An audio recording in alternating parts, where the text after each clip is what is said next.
माफ़ी का मतलब गले लगाना नहीं, बल्कि ये अहद है कि जो अज़ियत उसने मुझे दी वो मैंने उसको नहीं देनी। बहुत अज़ियत देता है बहुत अना वाले का किसी बेपरवाह से मोहब्बत हो जाना। हिम्मत कर, सबर कर, बिखर कर भी संवर जाएगा। यकीन कर, शुक्र कर, वक्त ही तो है गुजर जाएगा। अच्छे लोगों को ठोकर मारोगे तो वो टूटेंगे नहीं, लेकिन फिसल कर तुम्हारी जिंदगी और पहुंच से बहुत दूर चले जाएंगे। अदब का दरवाज़ा इतना छोटा और तंग होता है कि उसमें दाखिल होने से पहले सर को झुकाना पड़ता है। दुनिया में झूठे लोगों को ही बड़े हुनर आते हैं, सच्चे लोग तो इल्ज़ामों से ही मर जाते हैं। नज़रअंदाज करना सीखें, कुछ तफसीलात ज़िंदगी को मुख्तसर कर देती हैं। अगर आपको आपका माजी तकलीफ देता है तो उसको साथ लेकर चलना छोड़ दें और अपने हाल को बेहतर बनाएं, क्योंकि ये भी आपका माजी बनने जा रहा है। किसी की तालीम देखनी हो तो उसकी डिग्री देखने की कोई ज़रूरत नहीं, थोड़ी देर उससे बात कर लो, उसकी ज़ुबान और रवैया सब बता देता है। अपनी ज़िंदगी में कुछ करने का जज्बा रखते हैं तो उसके बारे में पहले से लोगों को आगाह न करें, बल्कि हमेशा काम हो जाने के बाद लोगों को बताएं। मजाक ज़रूर कीजिए, मगर इतना ध्यान रखना चाहिए कि मजाक करने और मजाक उड़ाने का फ़र्क आपको मालूम हो। कभी कभी मरने के लिए जहर की ज़रूरत नहीं पड़ती, हिसास इंसानों को तो रवैये ही मार देते हैं, और ये मौत बड़ी अजियतनाक मौत होती है। अगर कुछ अलग करना है तो भीड़ से हटकर चलो। भीड़ हिम्मत तो देती है पर शनाख्त छीन लेती है। अगर आप सही हैं तो कुछ भी साबित करने की ज़रूरत नहीं, वक्त खुद आपकी गवाही देगा।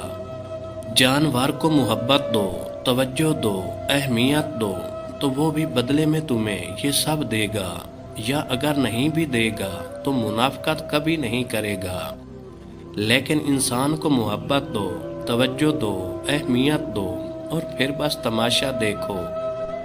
दुनिया की सारी चीज़ें ठोकर लगने से टूट जाती हैं, मगर सिर्फ इंसान वो चीज़ है जो ठोकर लगने के बाद बनता है। लोग आपके अल्फाज को इतनी गहराई से नहीं सुनते जितनी गहराई से वो आपके कामों को महसूस करते हैं। एक बात मेरी हमेशा याद रखना, कभी भी उस इंसान को अपना मत मानना जो इन लोगों से भी बात करता है जिनसे तुम्हारी नहीं बनती। इंसान उस वक्त तक नहीं हार सकता जब तक उसकी सोच न हार जाए, क्योंकि कामयाबी और जीत हमेशा आपकी सोच से शुरू होती है। इज्जत के बगैर मोहब्बत का कोई वजूद नहीं, क्योंकि रिश्ता कोई भी हो इज्जत के बिना बेकार है। तुम गुलाम हो उस शख्स के सामने जिससे तुम मोहब्बत करते हो। सच बोलने का शौक हो तो अपने बारे में बोले, दूसरों की जिंदगी अजाब मत बनाए। अगर ख्वाहिश हासिल से ज़्यादा हो तो इंसान खुद को गरीब समझता है। औरत रो सकती है, दलीलें नहीं पेश कर सकती। उसकी सबसे बड़ी दलील उसकी आंख से ढलका हुआ आंसू है। इंसान जब तक चाहे जाने की आरज़ू रखता है वो कभी आज़ाद नहीं हो सकता।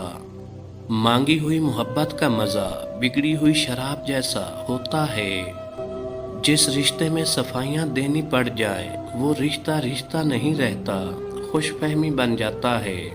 और खुशफहमी जितनी जल्दी ख़त्म हो जाए इतना अच्छा होता है।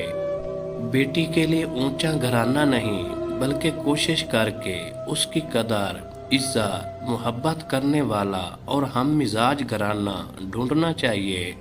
और हम कौन होते हैं इनके ऐब पर तबसरे करने वाले, जिनके ऐब पर खुदा पर्दा डाले हुए है। किसी से मोहब्बत की भीख मांगना छोड़ दो, एक काम करो, वो इंसान खुद आपसे बात करने को तरसेगा। याद रखिए, भीख में मिली हुई मोहब्बत का मज़ा बिगड़ी हुई शराब जैसा है जो इंसान को ख़त्म कर देता है। अगर चाहते हो कि वो शख्स आपसे मोहब्बत की भीख मांगे तो آپ آج ہی محبت کی بھیک مانگنا چھوڑ دیں اور اپنی اوقات کو دیکھیں۔ اصل بات اوقات کی ہوتی ہے۔ اگر آپ کی اوقات نہیں ہے تو آپ کو ہمیشہ بھیک مانگنا پڑے گا، اور آج تک جو محبت کی بھیک مانگ مانگ کر اپنی عزت اور اوقات کو دو کوڑی کا کر دیا ہے، مزید محبت اور عزت کی بھیک مانگنا چھوڑ کر خود کو اس قابل بنا سکتے ہو کہ وہ شخص خود آپ کی طرف آئے گا۔